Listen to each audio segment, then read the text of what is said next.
आपकी स्क्रीन पर यह है देश के राष्ट्रीय सुरक्षा सलाहकार।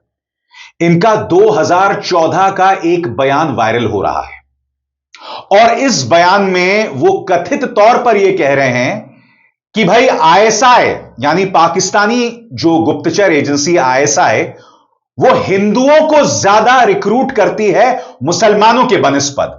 उन्हें कथित तौर पर यह कहता हुआ बताया गया है।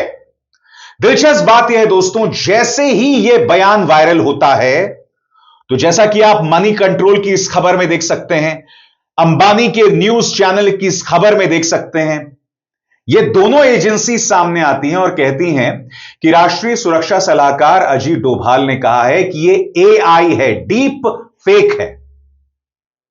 खास बात यह है दोस्तों, ये 2014 का बयान है जो यूट्यूब में मौजूद है। सबसे बड़ी बात, 2014 में आर्टिफिशियल इंटेलिजेंस नहीं था और यह बयान वहां मौजूद है। और उससे भी बड़ी बात, ऑल्ट न्यूज ने इसकी पड़ताल की और पाया कि यह जो दावा अजीत डोभाल कह रहे हैं कि यह जो मेरा बयान है यह मेरा अपना बयान नहीं है, यह डीप फेक है, यह गलत है। यानी कि देश के राष्ट्रीय सुरक्षा सलाहकार देश की जनता को भ्रमित कर रहे हैं। उन्होंने ऐसा बयान दिया था।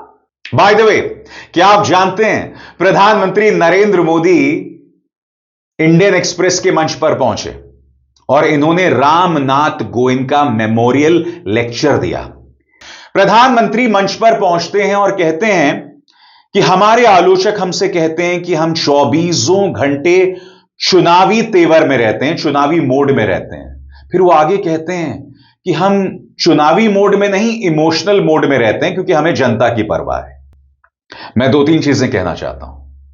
सबसे पहली बात, प्रधानमंत्री आप वाकई चुनावी मोड में रहते हैं। देश का कोई भी प्रधानमंत्री, आजाद भारत के इतिहास में कई प्रधानमंत्री रहे हैं, मगर प्रधानमंत्री आप हमेशा चुनावी मोड में रहते हैं। और इसकी एक छोटी सी मिसाल मैं आपको बताता हूं।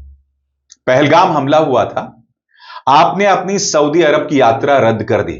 आप पहलगाम नहीं गए थे प्रधानमंत्री, आप कहां चले गए थे? आप बिहार चले गए थे, वहां पर एक रैली को संबोधित करने। उसके बाद आप चले गए थे आंध्र प्रदेश, उसके बाद आप चले गए थे कहां? केरल।